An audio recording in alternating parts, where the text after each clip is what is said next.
রাত্রে 12টার পরে যদি তুমি ঘরের ভিতরে একা একা যদি অন্য একটা মেয়ে নিয়ে যদি জিনাও করো, সেখানেও আমি আল্লাহ দেখি। ও বান্দা, পালানোর কোনো রাস্তা নাই, রাস্তা নাই। যেই দিকে যাইবা সেই দিকে আমি আল্লাহ। ও বান্দা, বলো কোথায় পালাবা?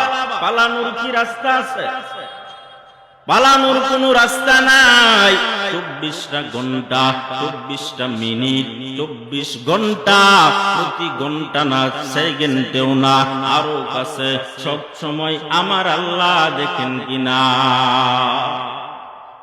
এজন্য আল্লাহ বলেন, ওয়ালিমান খাফা মাকামা রাব্বিহি জান্নাতান। আমি আল্লাহর ভয় যারা গুনাহ ছেড়ে দাও, যারা হাসরের মাঠে আমি আল্লাহর সামনে দাঁড়ানোর ভয়, কেমন ভয় করেছেন হাসরের ময়দানে দাঁড়ানোর ভয়। ওরে আল্লাহর বান্দা বান্দির দল, হাফেজ ইবনে আসাকির রহমাতুল্লাহ আলাইহি আমর ইবনে জামের জীবনীতে লেখেন যে আমর ইবনে জামে বলেন, আমার সময়ের ভিতরে একটা যুবক ছিল 24টা ঘন্টা মসজিদে হাজির, রাত্রে দিনে 24টা ঘন্টা যুবক আল্লাহর ইবাদত করে। যুবক আল্লাহর ইবাদত 24টা ঘন্টা আমার আল্লাহর জিকির করে। ও আল্লাহর বান্দা বান্দির দল, এই বান্দার ফিকিরটা, এই বান্দার ইবাদতটা অন্য একটা মেয়ের জিনা কুরমের সহ্য হইতেছে না। যেইভাবেই হোক এই সন্তানকে, এই ছেলেটাকে, এই যুবকটাকে আমার দিকেই পটাতে হবে। এই বান্দাকে ইবাদত করতে দেওয়া হবে না। আজকে মাদ্রাসার মাহফিল এমন বেঈমানেরা আছে, এই জায়গার ভিতরে কোরআন হাদিসের মাহফিল করতে দিব না, আছে না নাই? রফিকুল ইসলাম মাদানিকে দেখলেই চুলকানি। ছোট্ট একটা সন্তান, ছোট মরিচের তো যা লাগে আমরা বুঝতাম না। ছোটবেলায় কাঁচা মরিচ যখন আমার মুখে আমার মা দিত, হঠাৎ করে যখন গিলে ফেলতাম, বাবা বাবা বলে চিৎকার করতাম। ওই সময় কাঁচা মরিচের কি জাল বুঝতাম না, কিন্তু হঠাৎ করে এসে দেখলাম ওই ছোট্ট শিশুটা রফিকুল ইসলাম মাদানিকে আমি নিজে 1500 টাকা দিয়ে স্টেজে উঠাইছি, আমি নিজে সাক্ষী। কিন্তু তাকে তখন কেউ চিনে না, শিশু বক্তা হিসাবেই ডাকে।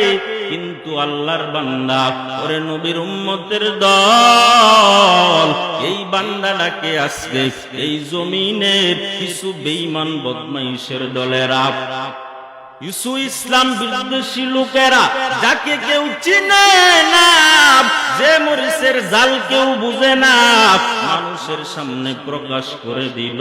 এই রফিকুল ইসলাম মাদানি স্টেজে উঠলে আমাদের বিপদ। ওরে নবীর উম্মতের দল, ও যুবক, ও পর্দার অন্তরালের আম্মা জান, ও বৃদ্ধ বাবাজিরা, ভালো করে শুনে নেন। হাফেজ ইবনে আসাকির রহমাতুল্লাহ আলাইহি বলেন, এই যুবকটা এমন এমন এমন এমন খারাপ কাজ করলো, ওই মেয়েটা শেষ পর্যন্ত যুবককে পটাইয়া একটা নির্জন ঘরের ভিতরে নেয় জিনা করার জন্য। ওরে আল্লাহর বান্দা, ওই যুবকটা গুনার সুযোগ পাইয়াও, জিনার সুযোগ পাইয়াও জিনা করে না। হঠাৎ করে মনটা চমকে গেল, কি যেন আমি আল্লাহর সামনে কি জবাব দিব? আমার আল্লাহর সামনে তো কিছু জবাব দিতে পারবো না। আমি যখন মরে যাব, আমার কবরের কি হালত? এই চিন্তা বিভোর হয়ে গেল যুবক। ওরে আল্লাহর বান্দা বান্দির দল, আল্লাহ কোরআনের ভিন্ন আয়াতে বলেন, যুবকের মনে কোরআনের আয়াত মনে পড়ে গেল। ইন্নাল্লাযীনা তাকাউ ইযা মাসসাহুম তাঈফুম মিনাশ শাইতান তাযাক্কারু ফাইযা হুম মুবসিরুন। আল্লাহু আকবার। যুবকের কোরআনের আয়াত